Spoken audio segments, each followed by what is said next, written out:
Hola, bienvenida a esta serie de devocionales que vamos a tener y el título será el reino de Dios en la tierra, inspirado en el libro de Mateo. Y es que Jesús en este libro específicamente habla mucho del reino.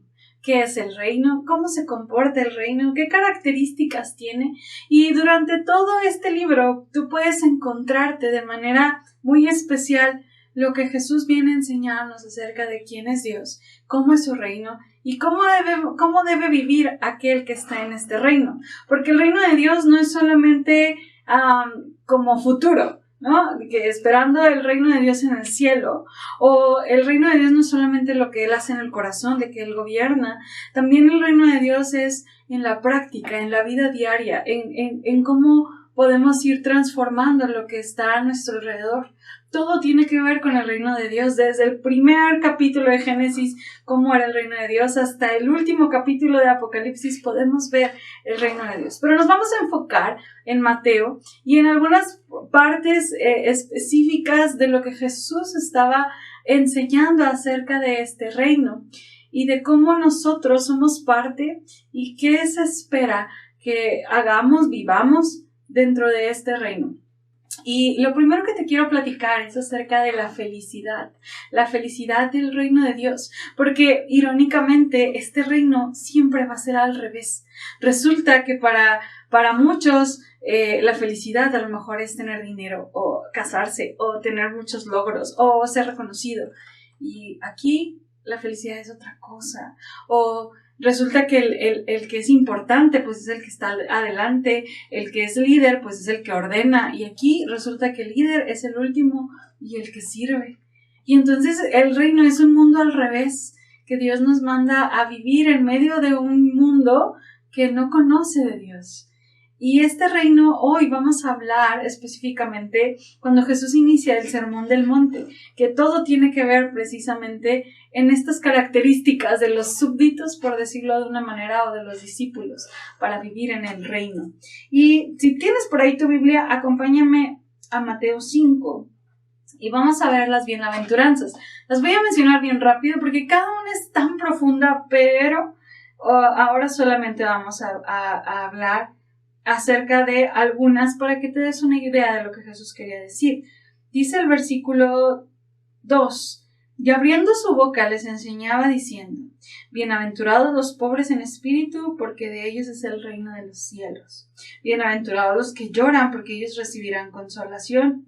Bienaventurados los mansos, porque ellos recibirán la tierra por heredad. La palabra clave aquí que vemos y que se repite es bienaventurados. Y justamente Jesús está diciendo: te voy a hablar de cuál es la felicidad del reino. ¿Qué hace feliz a Dios? ¿Te has puesto a pensar qué hace feliz a Dios? A veces ponemos a un Dios para nuestra felicidad. Lo que me hace a mí feliz seguramente es lo que Dios quiere y por eso me lo va a dar. Pero resulta que la felicidad del reino de Dios es distinta. Y aquí Jesús empieza bien duro porque dice: bienaventurados los pobres en espíritu. Para Dios la felicidad, son felices aquellos, bienaventurado es feliz. Y entonces Jesús está diciendo: felices aquellos que son pobres en espíritu. ¿Qué quiere decir esto? No habla de una pobreza material, sino habla de aquellos que reconocen su condición espiritual y de que hay una pobreza espiritual que necesita ser saciada. Porque ahí dice la promesa justamente, porque de ellos es el reino de los cielos. Ellos son bienvenidos, los que justamente reconocen que le necesitan, ellos son bienvenidos. Acuérdate que los fariseos y la gente que no, la religiosa, ellos no querían nada con Dios. Ellos se sentían ricos espiritualmente. Y entonces ellos no podían ser bienvenidos porque ellos no sentían la necesidad. Pero los que sienten una necesidad de Dios, qué felicidad para ellos, porque Dios les abre las puertas. Y luego dice: bienaventurados los que lloran.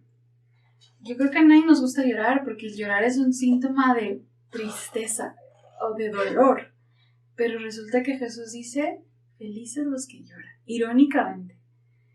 Y no habla tanto de un sufrimiento como tal. Felices los que lloran, aunado, porque es como una escalerita, aunado a los que reconocen su necesidad de Dios, es felices los que lloran por haber fallado a Dios, felices los que lloran su pecado, felices los que salen lágrimas de su arrepentimiento, porque ellos reciben consuelo, el consuelo de ser amados y recibidos por Dios. Y luego felices los mansos o los humildes, los que saben quiénes son en Cristo. Felices los que tienen esta capacidad de amar y de ser amados, los que no se sienten mayor que nadie, pero tampoco menor que nadie por el precio que Jesús ha hecho por ellos. Feliz, esa es la felicidad del reino. Y luego ya no solamente Jesús habla de manera como personal o esta parte hacia Dios, sino también los que ven por los demás. Felices los que tienen hambre y sed de justicia. Felices los que quieren compartir lo que Dios ha hecho. Felices los que quieren hablarles que Dios es justo y esa justicia nos la ha compartido. Y también la justicia en cuanto a la vida social. Felices, bienaventurados los que tienen hambre y sed de que este mundo sea mejor. De poner mi granito de arena por hacer justicia al pobre, al migrante, a la prostituta, a los niños huérfanos, a aquellas madres que han perdido a su hija por un tema de violencia, a los que quieren hacer justicia y evitar que haya más suicidios. También esos que tienen hambre son felices en el reino de Dios. Se duelen por el dolor humano, pero tienen hambre de que esto cambie, que conozcan la justicia de Dios, pero también hacemos justicia en el nombre de Dios a aquellos que están sufriendo. Igual habla de los pacificadores, los que buscan crear espacios y tiempos donde la paz, donde crear lazos de amistad, donde podamos generar ese amor. La felicidad en el reino de Dios puede diferir de lo que tú creas, porque generalmente es muy, muy individual.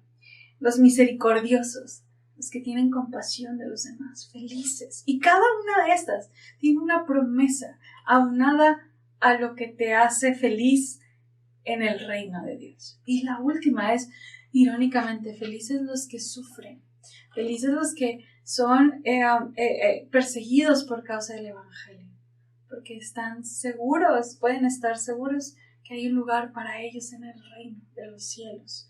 Los que han decidido ser firmes en lo que han creído en medio de un mundo que no cree, en medio de eso que podemos chocar por la gente que no ha creído, felices porque Dios no es ajeno a lo que estamos pasando.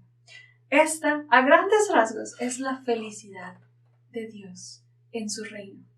Así que vayamos cambiando nuestro concepto de felicidad por el concepto de felicidad del reino de Dios. Que Dios les bendiga y nos vemos próximamente para seguir hablando del reino de Dios en la tierra.